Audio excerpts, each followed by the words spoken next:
জন্মের পরে থেকেই আমরা জমিদার বাড়িটা দেখতেছি। আর অনেক আগে থেকে আমাদের বাবা দাদাদের আগে থেকেই এই জমিদার বাড়িটা, প্রায় 500 বছর আগের পুরাতন জমিদার বাড়িটা।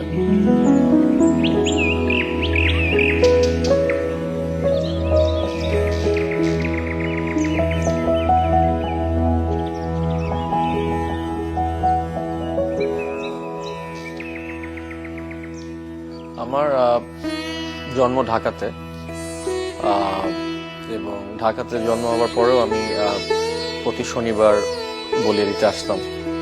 আমার বাবা এখানে প্রতি শনিবার আসতো আর কি, তার কনস্টিটিউয়েন্সির লোকজনের সাথে দেখা করার জন্য, কথা বলার জন্য।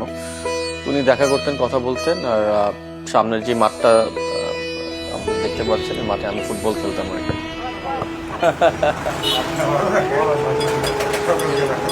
আমাদের দুর্গা পূজা তো হইতেছে, আপনার কারণে পূজা করার সাহস পাইতেছি আমরা হিন্দুরা। না না, কেন আগে করছেন না, করবেন। এটা আজ থেকে 37-38 বছর আগের কথা। তখন থেকে এখানে আসা, আর আমার বাবাও চাইতো আমি যেন আসি।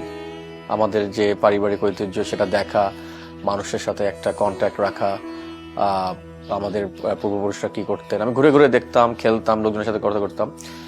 তো সেখান থেকে আসলে সকলের সাথে আমার পরিচয়, দেখা, বাড়ির সাথে ফ্যামিলিয়ারাইজ হওয়া।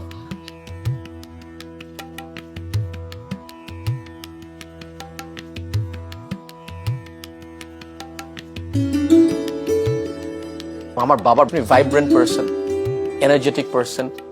হি ওয়াজ a person who was full of life. উনি বাংলাদেশ জাতীয়তাবাদী দলের ওয়ান অফ দ্য ফাউন্ডার্স।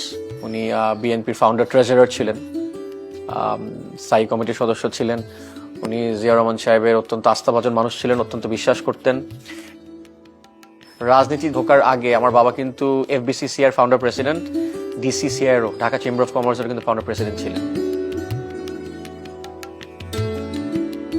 আমার জীবনের প্রথম 4-5 বছর আমার বাবাকে ওরকম করে পাইনি, কারণ উনি জেলে ছিলেন জিয়া রহমান সাহেব মারা যাওয়ার পরে।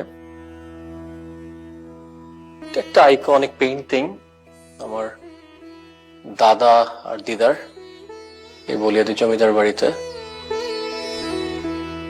ওই সময় পেইন্টিং করা ছবি। এটা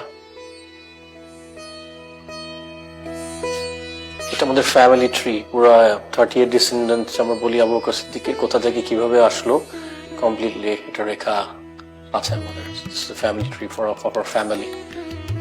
বেগম খালেদা জিয়ার সাথে ছবি আমাদের বাসায় এরশাদ বিরোধী আন্দোলনের সময় উনি আমাদের বাসায় রেগুলার আসতেন, তখনকার ছবি। এটা আমার মার আমার বিয়ের ছবি। আমার মা কিন্তু চিটাগংয়ের, বাবা চিটাগং গিয়ে ওনাকে বিয়ে করেন। এটা 68 সালের, এটা 1973-এর, বিয়ের 9 বছর পর ছবিগুলো অ্যাকচুয়ালি। এখানে আমার মা খুব ভালো এক্সপ্রেশন দিচ্ছে। আমার মা কিন্তু ভালো রবীন্দ্রসঙ্গীত গাইতেন, ওটা বলতে ভুলে গেছি।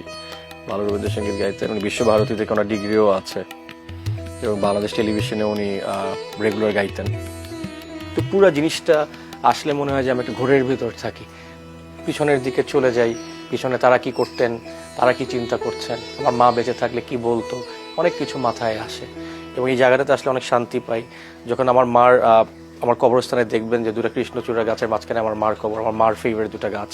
সো ওটাও আমরা প্ল্যান করেছি, চিন্তা করি মা কোথায় আছে, কি চিন্তা করছে, দেখছে কিনা আমি এখানে ওনার কবর জিয়ারত করছি।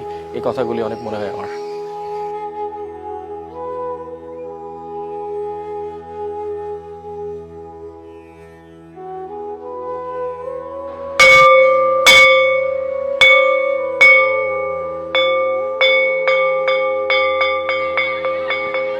করে যে যতগুলো স্কুল দেখেন তার 95% আমার বাবা করেছেন।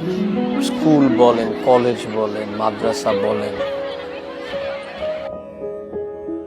মনোযোগ সহকারে পরামর্শ করবেন। যদি কোনো সমস্যা থাকে, হেডমাস্টার সাহেব আছে, আমাদের ডেপুটি হেডমাস্টার আছে, তাদের জানাবেন, ঠিক আছে? আমাদের সেই ভরসা, ওনার ভরসায় আমরা চলি, আজও চলি, ভবিষ্যতেও চলবো। তাই ইসহাক আহমেদ সিদ্দিকীর পাশে আমরা আছি, আমরা থাকবো, করে যাই যাবো।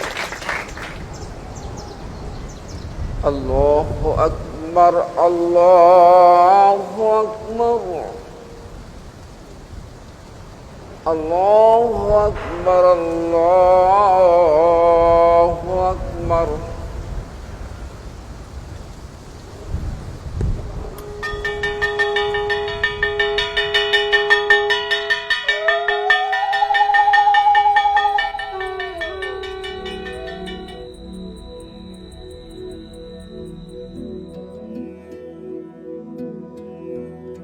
আমরা রাজনীতি না করলে হয়তো তোর অনেক আরামে থাকতাম কিন্তু তার মানুষের ভিতরে ভালোবাসাটা তো থাকতো না, মানুষ আমাদের কথা চিন্তা করতো না। আমার বাবা যখন এই দুনিয়াতে থাকবে না, মানুষ তার কথা বলবে, আপনার কাছে যেভাবে বলছে, আমি যখন একদিন থাকবো না হয়তো আমার কথা বলবে, এটাই তো এক্সপেকটেশন, মানে the legacy we live behind what people thinks about us.